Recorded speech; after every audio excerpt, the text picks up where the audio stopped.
गुरु प्यारी साध संगत जी, वाहिगुरु जी का खालसा वाहिगुरु जी की फतेह।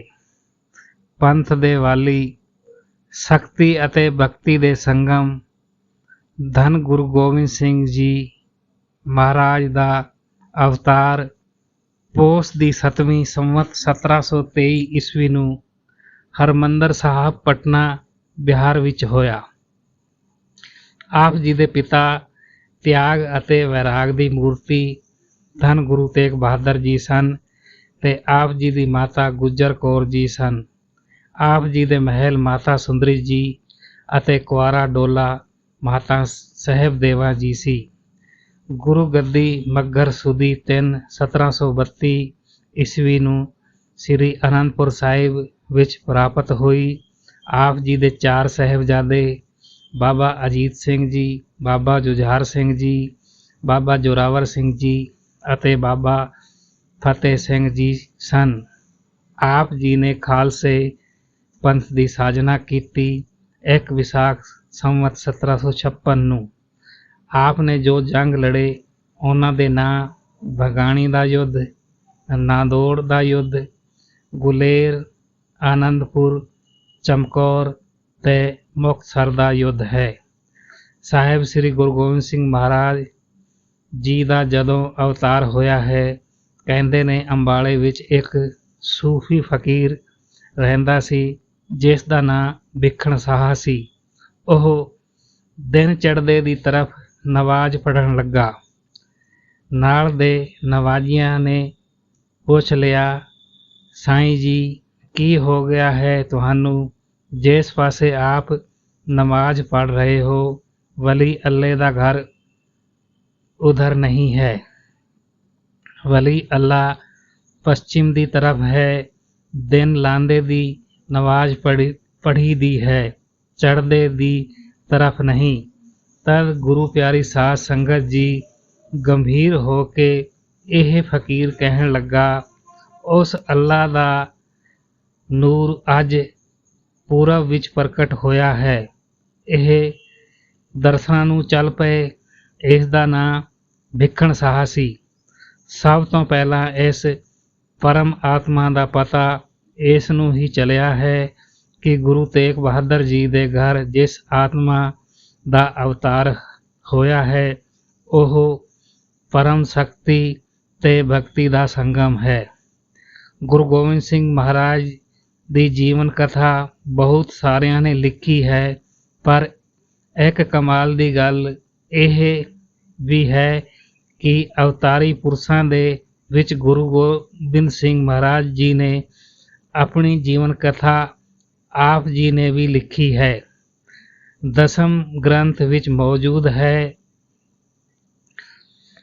अब मैं अपनी कथा बखानू। आप उत्तराखंड ਦੇ ਇੱਕ ਐਸੀ ਜਗ੍ਹਾ ਨੂੰ ਹੇਮਕੁੰਡ ਕਹਿੰਦੇ ਨੇ, ਉੱਥੇ ਆਪ ਪਿਛਲੇ ਜਨਮ ਵਿੱਚ ਤਪ ਕਰਦੇ ਰਹੇ। ਇਹ ਤਪੱਸਿਆ ਕਿਤਨੀ ਗਹਿਰੀ ਸੀ, ਸੰਖੇਪ ਵਿੱਚ ਇਹ ਫਰਮਾ, ਇਹ भेद करत तपस मयो बह ते एक रूप हो गयो। तपस्या ਵਿੱਚ ਇੱਕ ਰੂਪ ਹੋ ਗਏ ਸੀ। ਤਪ ਕਰਦੇ ਕਰਦੇ ਪ੍ਰਭੂ ਵਿੱਚ ਲੀਨ ਹੋ ਗਏ ਤੇ ਪ੍ਰਭੂ ਨੇ ਹੁਕਮ ਕੀਤਾ, ਤੁਸੀਂ ਜਾਓ ਜਗਤ ਵਿੱਚ ਜਾ ਕੇ ਜਗਤ ਦਾ ਕਲਿਆਣ ਕਰੋ। ਗੁਰੂ ਪਿਆਰੀ ਸਾਧ ਸੰਗਤ ਜੀ, ਕਿਸੇ ਮਹਾਨ ਆਤਮਾ ਦਾ ਜਨਮ ਕਿਸੇ ਮਹਾਨ ਘਰ ਵਿੱਚ ਹੀ ਹੋ ਸਕਦਾ ਹੈ। ਪਥਰੀਲੀ ਜ਼ਮੀਨ ਵਿੱਚ ਗੁਲਾਬ ਦੇ ਫੁੱਲ ਪੈਦਾ ਨਹੀਂ ਹੋ ਸਕਦੇ ਤੇ ਬੰਜਰ ਜ਼ਮੀਨਾਂ ਵਿੱਚ ਫਲਦਾਰ ਰੁੱਖ ਨਹੀਂ ਉਗਦੇ। ਇਤਨੀ ਮਹਾਨ ਆਤਮਾ ਦਾ ਜਗਤ ਵਿੱਚ ਆਗਮਨ ਹੋਇਆ ਤਾਂ ਕੋਈ ਮਹਾਨ ਕੁੱਖ ਚਾਹੀਦੀ ਸੀ, ਮਹਾਨ ਪਿਤਾ ਚਾਹੀਦਾ ਸੀ। ਤਾਂ ਸ੍ਰੀ ਗੁਰੂ ਤੇਗ ਬਹਾਦਰ ਸਾਹਿਬ ਮਹਾਰਾਜ ਜੀ ਦੇ ਘਰ ਮਾਤਾ ਗੁਜਰੀ ਜੀ ਦੀ ਕੁੱਖੋਂ ਆਪ ਜੀ ਦਾ ਪਟਨਾ ਸਾਹਿਬ ਵਿੱਚ ਅਵਤਾਰ ਹੋਇਆ ਹੈ। ਸਾਈਂ ਵਿਖਣ ਸਾਹ ਨੇ ਬਾਲਕ ਸ੍ਰੀ ਗੋਬਿੰਦ ਰਾਏ ਮਹਾਰਾਜ ਦੇ ਕਦਮਾਂ 'ਤੇ ਸਜਦਾ ਕੀਤਾ ਹੈ, ਮੱਥਾ ਟੇਕਿਆ ਹੈ ਔਰ ਹੱਥ ਵਿੱਚ 2 ਮਿਸਰੀ ਦੀਆਂ ਡੋਲੀਆਂ ਰੱਖ ਕੇ ਬਾਲਕ ਗੋਬਿੰਦ ਰਾਏ ਦੇ ਅੱਗੇ ਕੀਤੀਆਂ ਹਨ। ਤਦ ਗੁਰੂ ਮਹਾਰਾਜ ਨੇ ਦੋਹਾਂ 'ਤੇ ਹੱਥ ਰੱਖ ਦਿੱਤਾ। ਇਸ ਫਕੀਰ ਦਾ ਮਕਸਦ ਸੀ ਕਿ ਤੁਸੀਂ ਹਿੰਦੂ ਦੇ ਗੁਰੂ ਹੋ ਜਾਂ ਮੁਸਲਮਾਨ ਦੇ, ਤੁਹਾਡਾ ਚਾਨਣਾ ਕਿਸ ਨੂੰ ਮਿਲੇਗਾ। ਆਪ ਜੀ ਨੇ ਦੋਹਾਂ 'ਤੇ ਹੱਥ ਰੱਖ ਦਿੱਤਾ। ਹੋਰ ਕਿਹਾ ਕਿ ਸੂਰਜ ਦਾ ਚਾਨਣਾ ਕਿਸੇ ਇੱਕ ਦਾ ਨਹੀਂ ਹੈ, ਸਾਰਿਆਂ ਦਾ ਸਾਂਝਾ ਹੈ। ਅਸੀਂ ਸਾਰਿਆਂ ਦੇ ਸਾਂਝੇ ਹਾਂ। ਵਾਕਈ ਹੀ ਆਪ ਦੀ ਸੈਨਾ ਵਿੱਚ ਚਾਰੋਂ ਵਰਨਾਂ ਦੇ ਮਨੁੱਖ ਸਨ ਤੇ ਪੀਰ ਬੁੱਧੂ ਸਾਹਿਬ ਵਰਗੇ ਮੁਸਲਿਮ ਫਕੀਰ ਵੀ ਆਪ ਜੀ ਦੇ ਕਦਮਾਂ ਤੋਂ ਨਿਸ਼ਾਵਰ ਹੁੰਦੇ ਰਹੇ। ਦੇਵੀਏ ਗੁਣ, ਰੱਬੀ ਗੁਣ ਬਚਪਨ ਵਿੱਚ ਹੀ ਪ੍ਰਗਟ ਹੁੰਦੇ ਸਨ ਔਰ ਜਗਤ ਦੀ ਕੋਈ ਪਕੜ ਨਹੀਂ, ਦਖਲ ਨਹੀਂ ਕਿ ਆਪ ਦੀ ਜੀਵਨ ਸ਼ੈਲੀ ਤੋਂ ਪਤਾ ਲੱਗਦਾ ਸੀ। ਸੋਨੇ ਦੇ ਕੰਗਣ ਹੀਰੇ ਮੋਤੀਆਂ ਨਾਲ ਜੜੇ ਨੇ ਰਾਜੇ ਨੇ ਭੇਟ ਕੀਤੇ ਸਨ। ਮਾਤਾ ਜੀ ਨੇ ਇਹ ਦੋਵੇਂ ਕੰਗਣ ਸਤਿਗੁਰੂ ਨੂੰ ਪਹਿਰਾ ਦਿੱਤੇ। ਗੰਗਾ ਦੇ ਤੱਟ 'ਤੇ ਗੁਰੂ ਜੀ ਬੱਚਿਆਂ ਨਾਲ ਖੇਡਦੇ ਪਏ ਹਨ। ਕਿਧਰੇ ਇੱਕ ਕੜਾ ਜਾਂਦਾ ਰਿਹਾ ਤੇ ਜਦ ਸਤਿਗੁਰੂ ਵਾਪਸ ਆਏ ਤਾਂ ਮਾਤਾ ਜੀ ਨੇ ਇੱਕ ਹੀ ਕੜਾ ਵੇਖਿਆ ਤੇ ਪੁੱਛ ਬੈਠੇ, ਲਾਲ ਜੀ, ਉਹ ਸੋਨੇ ਦਾ ਦੂਜਾ ਕੜਾ ਜਿਹਦੇ ਤੇ ਹੀਰੇ ਮੋਤੀ ਨਾਲ ਜੜਿਆ ਹੋਇਆ ਹੈ, ਕਿੱਥੇ ਸੁੱਟ ਆਇਆ ਹੈ। ਗੁਰੂ ਮਹਾਰਾਜ ਕਹਿਣ ਲੱਗੇ, ਮਾਤਾ ਜੀ, ਗੰਗਾ ਵਿੱਚ। ਤਦ ਮਾਤਾ ਜੀ ਸਤਿਗੁਰੂ ਜੀ ਨੂੰ ਲੈ ਕੇ ਨਾਲ ਚੱਲ ਪਏ ਤੇ ਨਾਲ ਸਿੱਖ ਸੇਵਕ ਵੀ ਚੱਲ ਪਏ। ਜਦ ਕਿਨਾਰੇ ਤੇ ਪਹੁੰਚੇ, ਮਾਤਾ ਜੀ ਪੁੱਛਦੇ ਹਨ, ਪੁੱਤਰ ਕੰਗਣ ਕਿੱਥੇ ਸੁੱਟਿਆ ਹੈ। ਤਦ ਸਤਿਗੁਰੂ ਜੀ ਨੇ ਦੂਜਾ ਕੰਗਣ ਵੀ ਉਤਾਰ ਕੇ ਸੁੱਟ ਦਿੱਤਾ ਤੇ ਕਿਹਾ ਕਿ ਇੱਥੇ ਸੁੱਟਿਆ ਹੈ। ਗੁਰੂ ਤੇਗ ਬਹਾਦਰ ਮਹਾਰਾਜ ਜੀ ਕਹੇ ਗਏ ਸਨ ਕਿ ਗੋਬਿੰਦ ਰਾਏ ਨੂੰ ਕੁਝ ਨਹੀਂ ਕਹਿਣਾ, ਇਹ ਜੋ ਵੀ ਕਰਨਗੇ ਜਗਤ ਦੇ ਕਲਿਆਣ ਵਾਸਤੇ ਕਰਨਗੇ। ਤਾਂ ਗੁਰੂ ਤੇਗ ਬਹਾਦਰ ਮਹਾਰਾਜ ਜੀ ਦੇ ਵਚਨਾਂ ਨੂੰ ਪਾਲਦੇ ਹੋਏ ਮਾਤਾ ਜੀ ਚੁੱਪ ਰਹਿ ਗਏ ਅਤੇ ਕਹਿੰਦੇ, ਠੀਕ ਹੈ। ਇਹ ਵੀ ਸਤਿਗੁਰੂ ਦਾ ਕੌਤਕ ਹੈ। ਗੁਰੂ ਪਿਆਰੀ ਸਾਧ ਸੰਗਤ ਜੀ, ਭਾਵੇਂ ਆਪ ਦੀ ਆਯੂ ਛੋਟੀ ਹੈ, ਪਰ ਧਨੁਸ਼ ਵਿਦਿਆ ਵਿੱਚ ਆਪ ਦਾ ਸ਼ੌਂਕ ਸੀ ਅਤੇ ਤਲਵਾਰ ਚਲਾਉਣ ਵਿੱਚ ਆਪ ਜੀ ਦੀ ਰੁਚੀ ਸੀ। ਇੱਥੋਂ ਪਤਾ ਚੱਲਦਾ ਸੀ ਕਿ ਦੇਸ਼ ਦੀਆਂ ਗੁਲਾਮੀ ਦੀਆਂ ਜੰਜੀਰਾਂ ਇਹਨਾਂ ਦੇ ਹੱਥੋਂ ਹੀ ਟੁੱਟਣਗੀਆਂ। ਕਹਿੰਦੇ ਨੇ ਰਾਜਾ ਅਸ਼ੋਕ ਨੇ ਮਹਾਤਮਾ ਬੁੱਧ ਦੀ ਸਿੱਖਿਆ ਤੋਂ ਪ੍ਰੇਰਿਤ ਹੋ ਕੇ ਗੰਗਾ ਦੇ ਕਿਨਾਰੇ ਤੇ ਤਲਵਾਰ ਸੁੱਟੀ ਸੀ। ਉਹ ਪਾਟਲੀਪੁੱਤਰ ਪਟਨਾ ਦਾ ਹੀ ਕਿਨਾਰਾ ਹੈ। ਔਰ ਗਜਬ ਦੀ ਗੱਲ ਇਹ ਹੈ ਕਿ ਸ੍ਰੀ ਗੋਬਿੰਦ ਸਿੰਘ ਜੀ ਮਹਾਰਾਜ ਇਸੇ ਹੀ ਪਾਟਲੀਪੁੱਤਰ ਪਟਨਾ ਵਿੱਚ ਗੰਗਾ ਦੇ ਕਿਨਾਰੇ ਤੋਂ ਤਲਵਾਰ ਚੁੱਕ ਲਈ ਸੀ। ਆਪ ਜੀ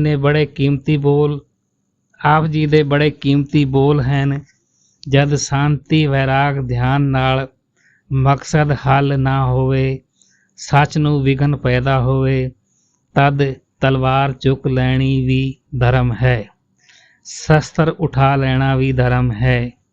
6 ਸਾਲਾਂ ਦੀ ਉਮਰ ਵਿੱਚ ਗੁਰੂ ਜੀ ਤਰ੍ਹਾਂ ਤਰ੍ਹਾਂ ਦੇ ਕੌਤਕ ਤੇ ਖੇਡਾਂ ਕਰਦੇ ਰਹੇ। ਆਪ ਜੀ ਨੇ ਉੱਥੋਂ ਚਾਲੇ ਪਾਏ। ਯਾਦਗਾਰੀ ਜਨਮ ਸਥਾਨ ਤਖਤ ਸਾਹਿਬ ਬੜੇ ਹੀ ਸੁੰਦਰ ਰੂਪ ਵਿੱਚ ਬਣਿਆ ਹੋਇਆ ਹੈ। ਗੁਰਦੁਆਰਾ ਬਾਲ ਲੀਲਾ ਹੋਰ ਅਨੇਕਾਂ ਆਪ ਦੇ ਪਾਵਨ ਸਥਾਨ ਯਾਦਗਾਰੀ ਬਣੇ ਹੋਏ ਹਨ। ਆਪ ਜੀ ਚੱਲ ਕੇ ਆਨੰਦਪੁਰ ਸਾਹਿਬ ਜੀ ਟਿਕੇ। ਕਹਿੰਦੇ ਨੇ ਜਿਸ ਦਿਨ ਸ੍ਰੀ ਗੁਰੂ ਤੇਗ ਬਹਾਦਰ ਜੀ ਸਾਹਿਬ ਜੀ ਦਾ ਸੀਸ ਆਪ ਜੀ ਕੋਲ ਲਿਆਂਦਾ ਗਿਆ ਤੇ ਸਤਿਗੁਰਾਂ ਦੀ ਸ਼ਹਾਦਤ ਦੀ ਖਬਰ ਸੁਣਾਈ ਗਈ ਤਾਂ ਮਹਾਰਾਜ ਕਹਿਣ ਲੱਗੇ, ਦਿੱਲੀ ਵਿੱਚ ਬੜਾ ਰੋਸ ਪੈਦਾ ਹੋਇਆ ਹੋਵੇਗਾ, ਬੜਾ ਜੋਸ਼ ਉਮੜਿਆ ਹੋਵੇਗਾ। ਤਾਂ ਹੱਥ ਜੋੜ ਕੇ ਰੰਗਰੇਟੇ ਨੇ ਕਿਹਾ, ਨਹੀਂ, ਦਿੱਲੀ ਦੇ ਸਿੱਖਾਂ ਨੇ ਤਾਂ ਕਹਿ ਦਿੱਤਾ ਕਿ ਅਸੀਂ ਸਿੱਖ ਹੀ ਨਹੀਂ ਹਾਂ। ਮੁਗਲ ਸਿਪਾਹੀ ਜਦ ਘਰ ਘਰ ਵਿੱਚ ਜਾ ਕੇ ਕਹਿ ਰਹੇ ਸੀ कि सिखां नूं कि अपने गुरु दा धड़ चुक के ले आओ।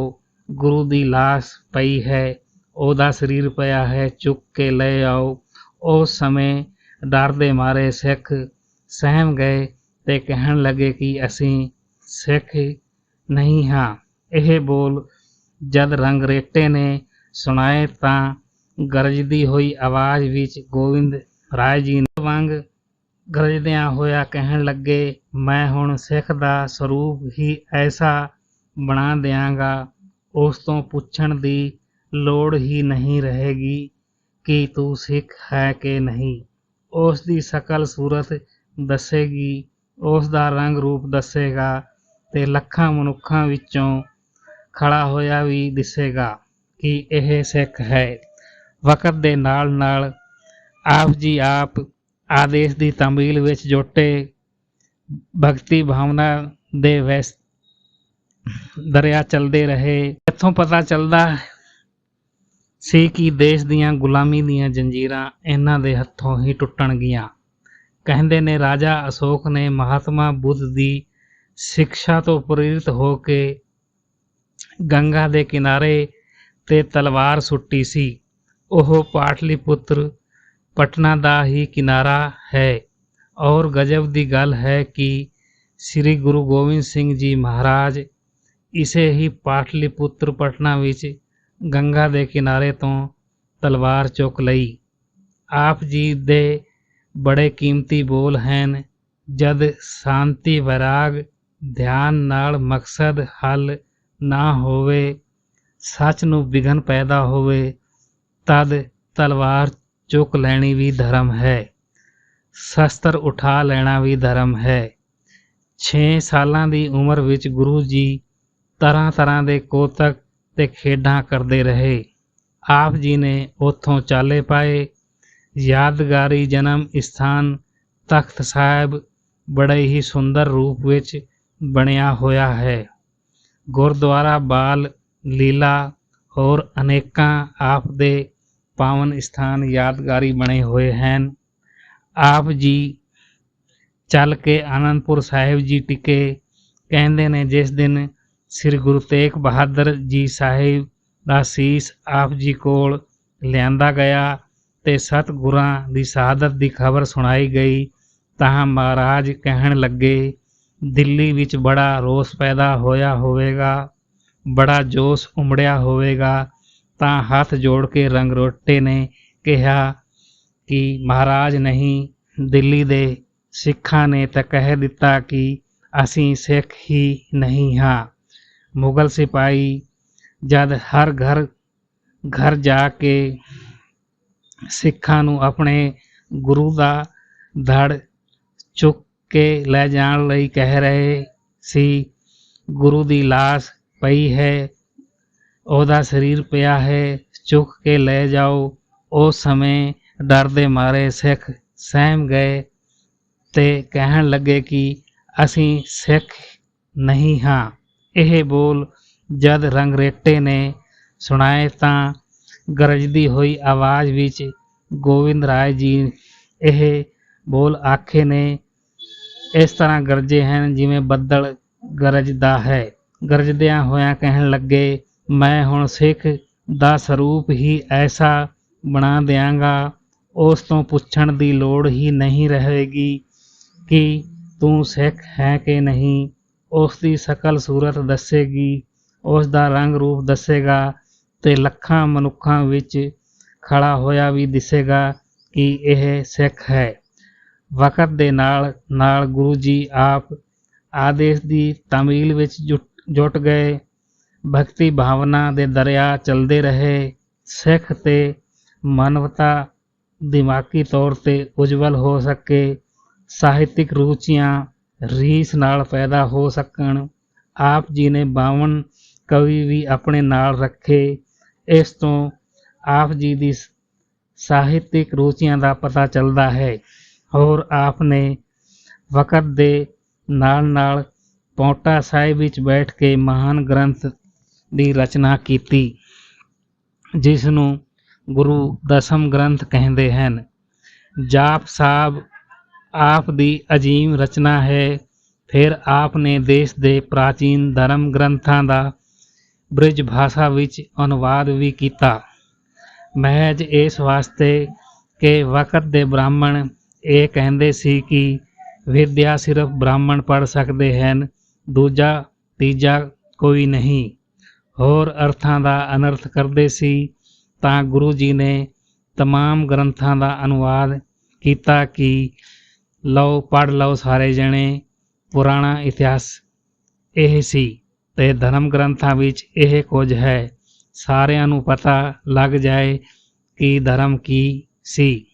ਸਭ ਕੁਝ ਲਿਖਣ ਤੋਂ ਬਾਅਦ ਸਤਿਗੁਰੂ ਕਹਿੰਦੇ ਨੇ ਕਿ ਮੈਂ ਇਹ ਸਭ ਕੁਝ ਲਿਖਿਆ ਹੈ, ਇਹ ਮੇਰੇ ਆਪਣੇ ਖਿਆਲ ਨਹੀਂ ਹਨ, ਮੈਂ ਸਿਰਫ ਅਨੁਵਾਦ ਕੀਤਾ ਹੈ।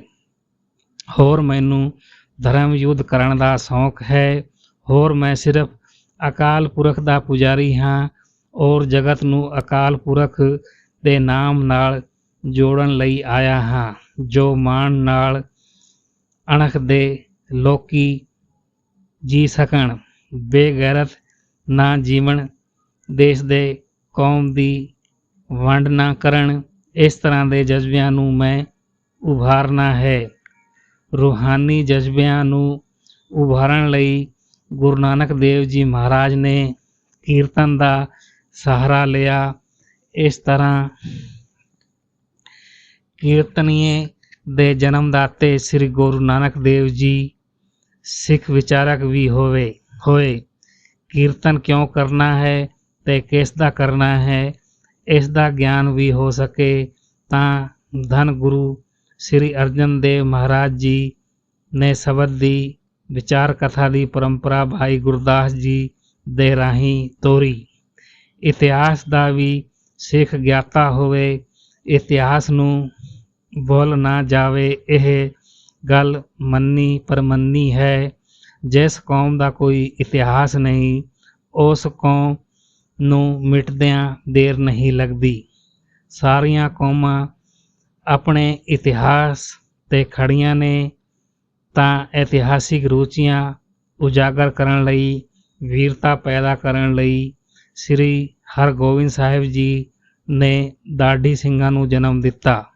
ਉੱਥੇ ਸਾਹਿਤਿਕ ਰੁਚੀਆਂ, ਕਲਾ ਦਾ ਹੁਨਰ ਸਾਰਿਆਂ ਦੇ ਅੰਦਰ ਪੈਦਾ ਹੋ ਸਕੇ ਤਾਂ ਗੁਰੂ ਗੋਬਿੰਦ ਸਿੰਘ ਮਹਾਰਾਜ ਨੇ ਰਾਗੀ ਤੇ ਕਵੀ ਦਰਬਾਰ ਵਿੱਚ ਪੈਦਾ ਕੀਤੇ। ਆਪ ਜੀ ਮਾਣ ਨਾਲ ਆਪਣੇ ਆਪ ਨੂੰ ਕਵੀ ਵੀ ਕਹਿੰਦੇ ਹਨ ਕਿ ਮੈਂ ਇੱਕ ਕਵੀ ਹਾਂ। ਆਪ ਨੇ ਆਪਣੀ ਮਨੋਵਿਰਤੀ ਪ੍ਰਗਟ ਕੀਤੀ ਹੈ। ਸਾਹਿਬ ਸ੍ਰੀ ਗੁਰੂ ਗੋਬਿੰਦ ਸਿੰਘ ਮਹਾਰਾਜ ਅਕਾਲ ਪੁਰਖ ਦੇ ਅੱਗੇ ਇੰਝ ਫਰਿਆਦ ਕਰਦੇ ਹਨ, ਹੇ ਪਰਿਪੂਰਨ ਪਰਮਾਤਮਾ, ਮੈਂ ਤੈਥੋਂ ਧਨ ਦੀ ਮੰਗ ਨਹੀਂ ਕਰਦਾ, ਧਨ ਤਾਂ ਆਪਣੇ ਆਪ ਚੱਲ ਕੇ ਮੇਰੇ ਕਦਮਾਂ ਵਿੱਚ ਆ ਰਿਹਾ ਹੈ। ਮੈਂ ਤੈਥੋਂ ਪਰਿਪੂਰਨ ਹੈ ਪਰਮਾਤਮਾ, ਰਿੱਧੀਆਂ ਤੇ ਸਿੱਧੀਆਂ ਦੀ ਵੀ ਮੰਗ ਨਹੀਂ ਕਰਦਾ, ਉਹ ਬਿਲਕੁਲ ਵੀ ਨਹੀਂ ਚਾਹੀਦੀਆਂ। ਹੋਰ ਸੁਣੋ, ਰਣ ਭੂਮੀ ਵਿੱਚ ਦੇਸ਼ ਦੀ ਖਾਤਰ, ਮਜ਼ਲੂਮਾਂ ਦੀ ਖਾਤਰ ਲੜਦਿਆਂ ਲੜਦਿਆਂ ਮੈਂ ਆਪਣੇ ਪ੍ਰਾਣ ਦੇ ਦੇਵਾਂ। ਪ੍ਰਭੂ, ਇਸ ਤੋਂ ਇਲਾਵਾ ਮੈਨੂੰ ਹੋਰ ਕੁਝ ਨਹੀਂ ਚਾਹੀਦਾ ਹੈ। ਗੁਰੂ ਪਿਆਰਿਓ, ਇਸ ਤੋਂ ਵੀ ਇਹ ਲੱਗਦਾ ਹੈ ਕਿ ਆਪ ਕਿਤਨੇ ਮਹਾਨ ਯੋਧਾ, ਕਿਤਨੇ ਮਹਾਨ ਸੂਰਵੀਰ ਤੇ ਕਿਤਨੇ ਗਹਿਰੇ ਤਪਸਵੀ ਨੇ। ਮੈਦਾਨੇ ਜੰਗ ਵਿੱਚ ਵੀ ਆਪ ਦੀ ਸਮਾਧੀ ਲੱਗ ਜਾਂਦੀ ਹੈ, ਆਪ ਦੀ ਸੂਰਤ ਜੁੜ ਜਾਂਦੀ ਹੈ। ਇਹ ਸੂਰਵੀਰਤਾ ਅਗਾਂਹ ਚੱਲ ਕੇ ਬੱਚਿਆਂ ਵਿੱਚ ਵੀ ਪ੍ਰਗਟ ਹੋਈ ਔਰ ਆਪ ਨੇ ਅਗਾਂਹ ਚੱਲ ਕੇ ਖਾਲਸਾ ਪੰਥ ਦੀ ਸਾਜਨਾ ਕੀਤੀ। ਉਹ ਵੀ ਬੜੇ ਹੀ ਨਿਰਾਲੇ ਢੰਗ ਨਾਲ। ਵਿਸਾਖੀ ਵਾਲੇ ਦਿਨ ਮਿਆਨ ਵਿੱਚੋਂ ਨੰਗੀ ਤਲਵਾਰ ਕੱਢ ਕੇ ਪੂਰੇ ਇਕੱਠ ਨੂੰ ਸੰਬੋਧਨ ਕਰਦਿਆਂ ਕਹਿਣ ਲੱਗੇ, ਮੈਨੂੰ 5 ਸੀਸ ਚਾਹੀਦੇ ਨੇ। ਵਿਚਾਰ ਤੋਂ ਸਿੱਖ ਦਾ ਜਨਮ ਹੋਇਆ ਹੈ, ਤਲਵਾਰ ਤੋਂ ਸਿੰਘ ਦਾ ਜਨਮ ਹੋਇਆ ਹੈ। ਸਿੱਖ ਭਗਤੀ ਹੈ, ਸਿੰਘ ਸ਼ਕਤੀ ਹੈ, ਸਿੱਖ ਸੰਤ ਹੈ, ਸਿੰਘ ਸਿਪਾਹੀ ਹੈ, ਸਿਪਾਹੀ ਸਿਰਫ ਸਿਪਾਹੀ ਹੁੰਦੇ ਹਨ, ਸੰਤ ਸਿਰਫ ਸੰਤ ਹੁੰਦੇ ਹਨ। ਲੇਕਿਨ ਸੰਗਮ ਕੀਤਾ ਹੈ, ਸੰਤ ਬੁਝਦਿਲ ਨਾ ਹੋਵੇ, ਉਹਨੂੰ ਸਿੰਘ ਬਣਾਇਆ ਹੈ, ਸਿਪਾਹੀ ਬਣਾਇਆ ਹੈ। ਸਿਪਾਹੀ ਜ਼ਾਲਮ ਨਾ ਹੋ ਜਾਵੇ, ਉਹਨੂੰ ਸੰਤ ਬਣਾਇਆ ਹੈ। 9 ਪਾਤਸ਼ਾਹੀਆਂ ਦੀ ਪਹਿਲੀ ਕੋਸ਼ਿਸ਼ ਸੰਤ ਬਣਾਇਆ ਹੈ, ਇੱਕ ਦੀ ਕੋਸ਼ਿਸ਼ ਉਸੇ ਨੂੰ ਸਿਪਾਹੀ ਬਣਾਇਆ ਹੈ, ਤਾਂ ਕਿ ਆਪਣੇ ਸੰਤਪਣੇ ਦੀ ਰੱਖਿਆ ਕਰ ਸਕੇ। ਕਲਗੀਧਰ ਪਾਤਸ਼ਾਹ ਸਭ ਦੇਸ਼ ਵਾਸੀਆਂ ਨੂੰ ਕਹਿਣ ਲੱਗੇ ਕਿ ਆਪਣਾ ਯੱਗ ਵੀ ਤੁਸੀਂ ਕਰੋ ਤੇ ਉਸ ਦੀ ਰੱਖਿਆ ਵੀ ਤੁਸੀਂ ਕਰੋ। ਤੁਸੀਂ ਦੂਸਰਿਆਂ ਅੱਗੇ ਹੱਥ ਨਾ ਫੈਲਾਓ, ਆਪਣੀ ਰੱਖਿਆ ਖੁਦ ਕਰੋ, ਆਪਣੇ ਰਖਵਾਲੇ ਖੁਦ ਬਣੋ। ਇਸ ਤਰ੍ਹਾਂ ਗੁਰੂ ਗੋਬਿੰਦ ਸਿੰਘ ਮਹਾਰਾਜ ਨੇ ਸੰਤ ਨੂੰ ਸਿਪਾਹੀ ਬਣਾਇਆ ਔਰ ਸਿੱਖ ਨੂੰ ਸਿੰਘ ਬਣਾਇਆ। ਇਹ ਐਸੀ ਨੇਮਤ ਹੈ ਜੋ ਸਾਰੇ ਜਗਤ ਵਿੱਚ 2 ਨਾਵਾਂ ਨਾਲ ਜਾਣੀ ਜਾਂਦੀ ਹੈ, ਸਿੰਘ ਕਰਕੇ ਅਤੇ ਸਿੱਖ ਕਰਕੇ। ਆਪ ਜੀ ਦੀਆਂ ਇਹਨਾਂ ਰੁਚੀਆਂ ਨੂੰ ਵਕਤ ਦੀ ਹਕੂਮਤ ਬਰਦਾਸ਼ਤ ਨਹੀਂ ਕਰ ਸਕੀ। ਅੰਜਾਮ ਇਹ ਹੋਇਆ ਕਿ ਆਪ ਜੀ ਦੇ 2 ਵੱਡੇ ਸਾਹਿਬਜ਼ਾਦੇ ਚਮਕੌਰ ਦੀ ਜੰਗ ਵਿੱਚ ਸ਼ਹੀਦ ਹੋਏ ਤੇ ਆਪ ਜੀ ਦੇ 2 ਛੋਟੇ ਸਾਹਿਬਜ਼ਾਦੇ ਸਰਹੰਦ ਵਿੱਚ ਦੀਵਾਰਾਂ ਵਿੱਚ ਚਿਣ ਕੇ ਸ਼ਹੀਦ ਹੋਏ। ਇਹ ਅਜੀਬੋ ਗਰੀਬ ਘਟਨਾ ਕਲਗੀਧਰ ਦਸ਼ਮੇਸ਼ ਪਿਤਾ ਜੀ ਨਾਲ ਹੋਈ ਹੈ। ਬੱਚਿਆਂ ਨੇ ਹੌਸਲਾ ਨਹੀਂ ਹਾਰਿਆ ਹੈ, ਮੈਦਾਨੇ ਜੰਗ ਵਿੱਚ ਲੜੇ ਨੇ, ਸੂਰਵੀਰਤਾ ਦੇ ਨਾਲ ਅਤੇ ਦੀਵਾਰਾਂ ਵਿੱਚ ਚਿਣੇ ਗਏ ਨੇ, ਸਬਰ ਤੇ ਸ਼ਾਂਤੀ ਦੇ ਨਾਲ। ਔਰ ਇਸ ਨੂੰ ਇੱਕ ਮੁਸਲਿਮ ਸ਼ਾਇਰ ਨੇ ਬੜੇ ਹੀ ਸੋਹਣੇ ਢੰਗ ਨਾਲ ਲਿਖਿਆ ਹੈ। ਗੀਤਾ ਦਾ ਫਲਸਫਾ ਸੁਣਾ ਕੇ ਕਿਸੇ ਨੂੰ ਲੜਨ ਮਰਨ ਦੀ ਜਾਂਚ ਸਿਖਾਉਣੀ, ਇਹ ਗੱਲ ਕੁਝ ਹੋਰ ਹੈ, ਪਰ ਗੁਰੂ ਗੋਬਿੰਦ ਸਿੰਘ ਜੀ ਤੇਰੀ ਗੱਲ ਕੁਝ ਹੋਰ ਹੈ, ਕਿਉਂਕਿ ਆਪਣਿਆਂ ਹੀ ਬੱਚਿਆਂ ਨੂੰ ਸ਼ਹੀਦ ਕਰਵਾ ਕੇ ਮਰਨ ਦਾ ਜਜ਼ਬਾ, ਲੜਨ ਦਾ ਜਜ਼ਬਾ ਸਮੁੱਚੀ ਹਕੂਮਤ ਵਿੱਚ ਗੁਰੂ ਗੋਬਿੰਦ ਸਿੰਘ ਮਹਾਰਾਜ ਨੇ ਪੈਦਾ ਕਰ ਦਿੱਤਾ। ਆਰਯ ਸਮਾਜ ਦੇ ਉੱਘੇ ਪ੍ਰਚਾਰਕ ਲਾਲਾ ਦੌਲਤ ਰਾਏ ਨੇ ਕਿਹਾ ਹੈ ਕਿ ਜਦ ਮੈਂ ਰਾਮਾਇਣ ਦੀ ਜੰਗ ਦਾ ਅਧਿਐਨ ਕਰਦਾ ਹਾਂ, ਉੱਥੇ 2 ਇਸਤਰੀਆਂ ਦਿਖਾਈ ਦਿੰਦੀਆਂ ਹਨ, ਇੱਕ ਸੀਤਾ ਅਤੇ ਇੱਕ ਸੁਪਰਨਖਾ, ਤੇ ਇਹਨਾਂ ਦੋਵਾਂ ਨੂੰ ਇੱਕ ਪਾਸੇ ਕਰ ਦਈਏ ਤਾਂ ਯੁੱਧ ਨਹੀਂ ਹੋਣਾ ਸੀ। ਲਛਮਣ ਸਰਪਨਖਾਂ ਦੀ ਨੱਕ ਨਾ ਕੱਟਦਾ, ਰਾਵਣ ਸੀਤਾ ਨੂੰ ਚੁੱਕ ਕੇ ਨਾ ਲਿਆਂਦਾ, ਇਹ ਯੁੱਧ ਨਹੀਂ ਹੋਣਾ ਸੀ। ਫਿਰ ਉਹ ਕਹਿੰਦਾ ਹੈ ਕਿ ਜਦ ਮੈਂ ਮਹਾਭਾਰਤ ਦੇ ਯੁੱਧ ਦਾ ਅਧਿਐਨ ਕਰਦਾ ਹਾਂ, ਉੱਥੇ ਇੱਕ ਇਸਤਰੀ ਹੈ, ਦ੍ਰੋਪਦੀ ਕਹਿੰਦੇ ਨੇ, ਉਸਨੇ ਨਵੇਂ ਬਣੇ ਮਹਿਲ ਦੀ ਉਹ ਪੂਜਾ ਕਰਨ ਲੱਗੇ ਤਾਂ ਦ੍ਰੋਪਦੀ ਨੇ ਘਰ ਨੂੰ ਸਜਾਇਆ ਸੀ, ਅੰਦਰ ਇੱਕ ਸਰੋਵਰ ਸੀ, ਉਹਦੇ ਤੇ ਇਸ ਢੰਗ ਦੇ ਰੰਗ ਪਾਏ ਸਨ ਕਿ ਸਰੋਵਰ ਜ਼ਮੀਨ ਵਰਗਾ ਲੱਗਦਾ ਸੀ। ਜਦ ਦੁਰਯੋਧਨ ਆਇਆ ਹੈ ਤਾਂ ਉਹਨੇ ਜ਼ਮੀਨ ਸਮਝ ਕੇ ਸਰੋਵਰ ਵਿੱਚ ਪੈਰ ਰੱਖਿਆ ਹੈ ਤਾਂ ਉਹ ਡਿੱਗ ਪਿਆ। ਜੋ ਚਿੱਤਰਕਾਰੀ ਦ੍ਰੋਪਦੀ ਨੇ ਕੀਤੀ ਸੀ ਉਹ ਸਾਰੀ ਵਿਗੜ ਗਈ। ਕ੍ਰੋਧਿਤ ਹੋ ਕੇ ਦ੍ਰੋਪਦੀ ਦੇ ਮੂੰਹੋਂ ਵਿੱਚੋਂ ਨਿਕਲਿਆ ਹੈ ਕਿ ਅੰਧੇ ਕੇ ਪੁੱਤਰ ਵੀ ਅੰਧਾ ਹੀ ਹੈ। ਧ੍ਰਿਤਰਾਸ਼ਟਰ ਅੰਧਾ ਸੀ। ਇਹ ਕੋਈ ਕੋੜੇ ਬੋਲ ਦੁਰਯੋਧਨ ਨੂੰ ਚੁੱਭ ਗਏ, ਬਦਲੇ ਦੀ ਭਾਵਨਾ ਪੈਦਾ ਹੋਈ। ਇੱਕ ਤਾਂ ਮੂੰਹੋਂ ਕੋੜੇ ਬੋਲੇ ਤੇ ਇੱਕ ਕੋੜੇਪਨ ਨਾਲ ਇਤਨਾ ਪੇਸ਼ ਆਇਆ ਕਿ ਉਸ ਨੇ ਭਰੀ ਸਭਾ ਵਿੱਚ ਦ੍ਰੋਪਦੀ ਨੂੰ ਨੰਗਾ ਕਰਨ ਦੀ ਕੋਸ਼ਿਸ਼ ਕੀਤੀ। ਅੰਜਾਮ ਭੈਂਕਰ ਯੁੱਧ ਹੋਇਆ ਤਾਂ ਇਸ ਇੱਕ ਜੰਗ ਦਾ ਕਾਰਨ ਦ੍ਰੋਪਦੀ ਸੀ। ਸੰਸਾਰ ਵਿੱਚ ਸਿਆਣੇ ਕਹਿੰਦੇ ਹਨ ਯੁੱਧ ਹੋਣ ਦੇ ਇਹੀ ਕਾਰਨ ਹਨ, ਜਰ ਜੋਰੂ ਜਾਂ ਜ਼ਮੀਨ ਦੀ ਖਾਤਰ ਲੜਾਈ ਹੋਵੇਗੀ।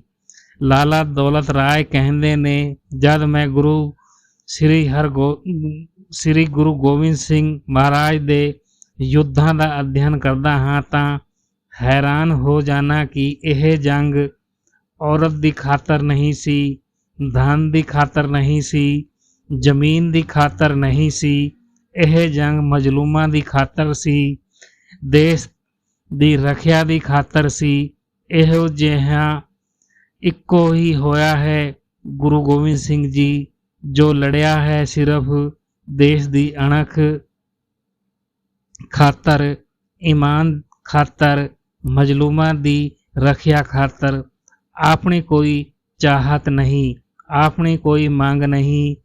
ਆਪ ਜੀ ਦਾ ਨਾਰਾ ਸੀ, ਧਰਮ ਤੋਂ ਬਿਨਾ ਰਾਜ ਨਹੀਂ ਚੱਲ ਸਕਦਾ ਔਰ ਧਰਮ ਤੋਂ ਬਿਨਾ ਰਾਜ ਸ਼ਕਤੀ ਸਾਰਿਆਂ ਨੂੰ ਮਲਦੀ ਹੈ, ਤੜਦੀ ਹੈ ਤੇ ਨੇਸਤਨਾਬੂਦ ਕਰਦੀ ਹੈ। ਸਾਹਿਬ ਦਾ ਇਹ ਫਰਮਾਨ ਸੀ, ਸਮਾਜਿਕ ਜੀਵਨ ਵਿੱਚ, ਰਾਜਨੀਤਿਕ ਜੀਵਨ ਵਿੱਚ ਅਤੇ ਆਰਥਿਕ ਜੀਵਨ ਵਿੱਚ ਧਰਮ ਨੂੰ ਜੋੜ ਲਓ ਤਾਂ ਕਿ ਜ਼ਿੰਦਗੀ ਦੇ ਸਾਰੇ ਪਹਿਲੂ ਪਾਵਨ ਹੋ ਜਾਣ। ਇਹੀ ਸੰਦੇਸ਼ ਉਪਦੇਸ਼ ਦਿੰਦੇ ਹੋਏ ਆਪ ਰਾਜਪੂਤਾਨੇ ਤੋਂ ਲੰਘੇ, ਮੱਧ ਭਾਰਤ ਤੋਂ ਲੰਘਦੇ ਹੋਏ ਫਿਰ ਧੀਰੇ ਧੀਰੇ ਚੱਲਦੇ ਹੋਏ ਮਹਾਰਾਸ਼ਟਰ ਦੇ ਸ਼ਹਿਰ ਨਾਂਦੇੜ ਵਿੱਚ ਪਹੁੰਚੇ। ਉੱਥੇ ਆਪ ਜੀ ਦੇ ਜ਼ਖਮਾਂ ਦੇ ਟਾਂਕੇ ਖੁੱਲ੍ਹ ਗਏ ਔਰ ਸਿੰਘਾਂ ਨੂੰ ਕਹਿਣ ਲੱਗੇ, ਅਸੀਂ ਜਾ ਰਹੇ ਹਾਂ। ਅਤੇ ਨਾਰੀਅਲ ਅਤੇ 5 ਪੈਸੇ ਰੱਖ ਕੇ ਕੇਸਰ ਦੇ ਛਿੱਟੇ ਮਾਰ ਕੇ ਆਪ ਨੇ ਗੁਰਿਆਈ ਗੱਦੀ ਸ੍ਰੀ ਗੁਰੂ ਗ੍ਰੰਥ ਸਾਹਿਬ ਜੀ ਮਹਾਰਾਜ ਦੇ ਹਵਾਲੇ ਕੀਤੀ ਔਰ ਸਿੱਖਾਂ ਨੂੰ ਉਪਦੇਸ਼ ਦਿੱਤਾ, ਹਮੇਸ਼ਾ ਗੁਰੂ ਗ੍ਰੰਥ ਸਾਹਿਬ ਜੀ ਦੀ ਤਾਬਿਆ 'ਚ ਰਹਿਣਾ ਔਰ ਧਾਰਮਿਕ ਤੌਰ 'ਤੇ, ਸਮਾਜਿਕ ਤੌਰ 'ਤੇ, ਆਰਥਿਕ ਤੌਰ 'ਤੇ, ਰਾਜਨੀਤਿਕ ਤੌਰ 'ਤੇ ਰਹਿਬਰੀ ਤੁਹਾਡੀ ਗੁਰੂ ਗ੍ਰੰਥ ਸਾਹਿਬ ਮਹਾਰਾਜ ਜੀ ਕਰਨਗੇ। ਪਰ ਸਿੱਖਾਂ ਨੇ ਬੇਨਤੀ ਕੀਤੀ ਕਿ ਗੁਰੂ ਮਹਾਰਾਜ ਜੀ, ਜੇ ਕਦੀ ਸਾਡਾ ਵੀ ਜੀ ਕਰੇ ਕਿ ਆਪ ਜੀ ਦਾ ਤਨ ਵੇਖਣਾ ਹੈ, ਆਪ ਜੀ ਦਾ ਸਰੀਰ ਵੇਖਣਾ ਹੈ, ਆਪ ਜੀ ਦੀ ਪਿਆਰੀ ਇਹ ਮੂਰਤ ਵੇਖਣੀ ਹੈ, ਤਾਂ ਸਤਿਗੁਰੂ ਨੇ ਉੱਥੇ ਵਚਨ ਕਹੇ ਨੇ, ਜਿਨ੍ਹਾਂ ਕੋਲ 5 ਕਕਾਰ ਹੋਵਣ, ਜਿਨ੍ਹਾਂ ਕੋਲ 5 ਬਾਣੀਆਂ ਦਾ ਪਾਠ ਹੋਵੇ, ਇਸ ਤਰ੍ਹਾਂ ਦੇ 5 ਕਿਧਰੇ ਮਿਲ ਜਾਣ ਤਾਂ ਸਮਝ ਲੈਣਾ ਕਿ ਉਹ ਮੇਰਾ ਹੀ ਰੂਪ ਹੈ। ਸਿੱਖ ਜੋ ਰਹਿਤ ਪੰਚ ਜੋ ਮਿਲੇ, मम स्वरूप सजानो भले। सिख पंचों में मेरी वासा, पूर्ण करो धरो मैं जय आशा। मैं काया करके शरीर करके पंथ विच हाँ, और मैं आत्मा करके गुरु ग्रंथ साहिब विच हाँ। इस वास्ते रूहानी शक्ति दे संगम गुरु ग्रंथ साहिब जी महाराज ने और शारीरिक शक्ति ਦਾ ਸੰਗਮ ਪੰਥ ਹੈ। ਜਿਵੇਂ ਹੀ ਇਹ ਵਾਕ ਸਤਿਗੁਰਾਂ ਦੇ ਮੁਖੋਂ ਤੋਂ ਨਿਕਲੇ ਹਨ, ਉਸ ਦਿਨ ਤੋਂ 5 ਪਿਆਰਿਆਂ ਨੂੰ ਗੁਰੂ ਸਮਾਨ ਹੀ ਸਮਝਿਆ ਜਾਂਦਾ ਹੈ। ਕਾਇਆ ਗੁਰੂ ਪੰਥ ਹੈ ਔਰ ਆਤਮਾ ਗੁਰੂ ਗ੍ਰੰਥ ਹੈ। ਗੁਰੂ ਗੋਬਿੰਦ ਸਿੰਘ ਕਲਗੀਧਰ ਮਹਾਰਾਜ ਮੂਲ ਪ੍ਰਭੂ ਨਾਲ ਜੁੜਨ ਦਾ ਇਹੀ ਗੁਰੂ ਗ੍ਰੰਥ ਸਾਹਿਬ ਜੀ ਮਹਾਰਾਜ ਜੀ ਦਾ ਉਪਦੇਸ਼ ਤੇ ਇਹੀ ਗੁਰੂ ਗੋਬਿੰਦ ਸਿੰਘ ਮਹਾਰਾਜ ਜੀ ਦਾ ਆਦੇਸ਼ ਹੈ। ਛੋਟੀ ਜਿਹੀ ਆਯੂ ਸਿਰਫ 42 ਸਾਲ ਦੀ ਆਪ ਦੀ ਆਯੂ ਹੈ, ਜਿਸ ਵਿੱਚ ਆਪ ਨੇ ਮਹਾਨ ਕੰਮ ਕੀਤੇ, ਦੇਸ਼ ਦੀ ਤਾਮੀਰ ਕੀਤੀ, ਲੋਕਾਂ ਵਿੱਚ ਧਾਰਮਿਕ ਰੁਚੀਆਂ ਉਜਾਗਰ ਕੀਤੀਆਂ, ਐਸੀ ਸੂਝ-ਬੂਝ ਪੈਦਾ ਕੀਤੀ, ਜ਼ੁਲਮ ਨਾਲ ਟਕਰਾਉਣ ਦਾ ਜਜ਼ਬਾ ਪੈਦਾ ਕੀਤਾ। ਆਖਿਰ ਨੂੰ ਕੱਤਕ ਸੁਦੀ 5 ਸੰਵਤ 1765 ਅਵਚਲ ਨਗਰ ਸ੍ਰੀ ਨਾਂਦੇੜ ਸਾਹਿਬ ਵਿੱਚ ਆਪ ਜੋਤੀ ਜੋਤ ਸਮਾ ਗਏ। ਹੋਈਆਂ ਭੁੱਲਾਂ ਚੁੱਕਾਂ ਦੀ क्षमा ਬਖਸ਼ਣੀ। ਜਾਣਕਾਰੀ ਨੂੰ ਸ਼ੇਅਰ ਕਰਨਾ ਤੇ ਚੈਨਲ ਤੇ ਨਵੇਂ ਹੋ ਤਾਂ ਚੈਨਲ ਨੂੰ ਸਬਸਕ੍ਰਾਈਬ ਜ਼ਰੂਰ ਕਰਨਾ ਜੀ। ਵਾਹਿਗੁਰੂ ਜੀ ਕਾ ਖਾਲਸਾ, ਵਾਹਿਗੁਰੂ ਜੀ ਕੀ ਫਤਿਹ।